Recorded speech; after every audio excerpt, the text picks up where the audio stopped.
Hello ladies and gentlemoles, let's do something a little different. Today we have two popular Anbernic devices competing for your purchase. I'll pit them against each other in a competition of power, portability, comfort, gameplay, and aesthetics. Let's introduce today's competitors. In one corner we have the plastic shell from hell, the RG28XX. It's another H700 handheld by Anbernic. It's a device so nice Anbernic released it a whole lot more than twice. In the other corner it's a pint-sized powerhouse boasting PS1 gameplay and a device that, like all things, could use a couple extra inches. It's pedaled to the metal shell, the RG Nano.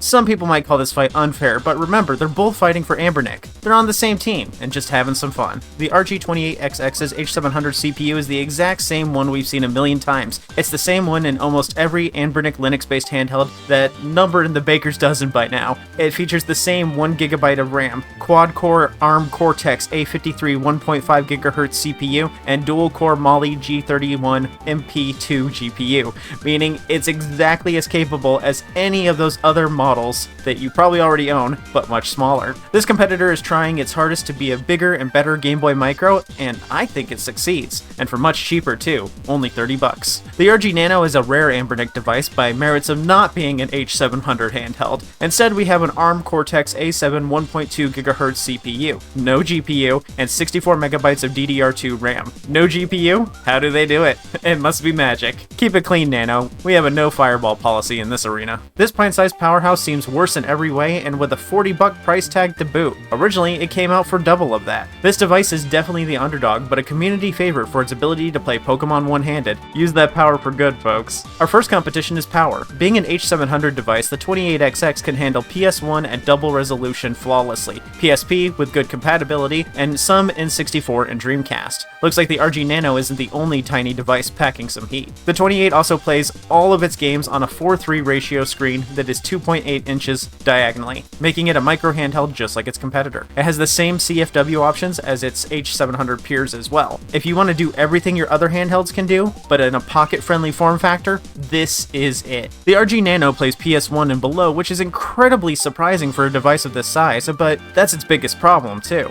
its size. Being this small has a lot of downsides, and power is one of them, and the screen is the other. The screen is a 1.5-inch square aspect ratio, meaning 4:3 systems like its bragworthy PS1 are even smaller here. The majority of people who own this handheld use it to play Game Boy, Game Boy Color, Pico 8, and SNES if they're feeling spicy, which begs the question, if it's so small that these are the best looking options, then why even make the device capable of PS1 at all? The power round obviously goes to the RG28XX. Now, for the portability round. The RG28XX is very pocket friendly. I could fit it in even skinny jeans and those crappy half pockets that some women's pants have. For the record, those pants can't even fit a smartphone. But the RG Nano, of course, has got the 28 beat. The Nano is so small you can bring it with you and not even notice it. It fits in the change pocket or lipstick pocket, no problem. It's so small it comes with a keychain, not that you'd want to use it. The 28 is probably the most portable system in its screen size because of its long, thin rectangular shape. But the Nano is so small that you could forget that it's there. It seamlessly blends into a mobile gamer's lifestyle. Portability goes to the Nano. Comfort round. The RG Nano is so small that it's sometimes painful to play, especially for sessions longer than 30 minutes. Good thing it has such a good sleep function to further enable that pick up and play style that's so great about it. There's another way the Nano can be played though, and that's one-handed for RPGs. This of course severely limits its library. Had they just focused on Game Boy Color, they could have put larger buttons on it, but they just had to have PS1. The RG28XX makes up for its small size with its wide form factor being very comfortable to play even for extended periods. I've played games on it for 4 hours or more while on the couch. The RG Nano hurts after 1 hour of play and turns off after 2.5 hours. 28XX is really offering full power and playability for cheaper and longer. The 28 also features every button you need while the Nano is missing 2 shoulder buttons still. They put all those extra buttons on it and it's still missing 2 that it needs for the PS1. The 28XX wins on comfort despite it not being able to be one-handed unless you remap A and B to the 2 left shoulders. The folks at home might call this a tie, but several hours definitely beats half of one.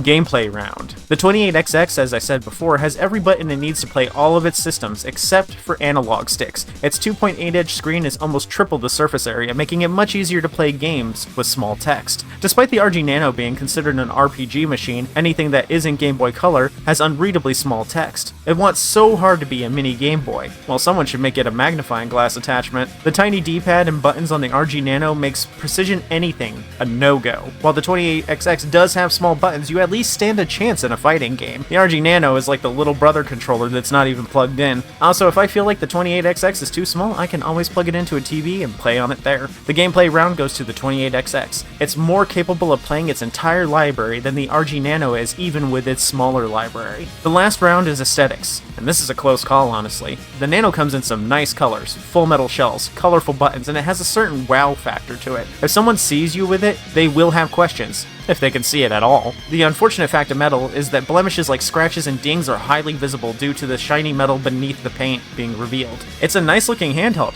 but it won't stay that way unless you never leave the house with it. The 28XX comes in a few colors, with the blue and orange being the most standout. They're good colors, but they're just boring rectangular plastic. You'll definitely get asked about it, but not in the same loud voice you'd hear from someone seeing you play the PS1 on RG Nano. But the 28XX has a lot of flat space on the back, giving it plenty of room for stickers. I'm calling this one a tie. Sure, the RG Nano's metal shell is nice looking, but it looks way more toy-like. Maybe that's not something you care about, but it looks like it was made by Fisher-Price. That might just be this one announcer's opinion though. As a recap, the 28XX won on power, gameplay, and comfort. The Nano won on portability, and they tied on aesthetics. Today's champ is the RG28XX. With that H700 power in such a small form factor and being one of the cheapest models on the market, it's just very hard to beat. This handheld remains competitive even with models of higher price points with Wi-Fi and Bluetooth. The RG Nano is powerful, but that power is being held back by being too small and being uncomfortable to play. By the time you're really in the game, the battery is dead. It's a one-trick pony, and that one trick is Pokemon one-handed. Personally, if I had to play Pokemon, it'd be on a screen that I don't have to squint to see. Thanks for watching, folks. The fight isn't over yet, though. Make sure to put your vote in the comments, and we can see which one wins the community round by being your favorite. Don't forget to tip your announcer with likes and subscribes, and I'll see you all in the next one. Bye!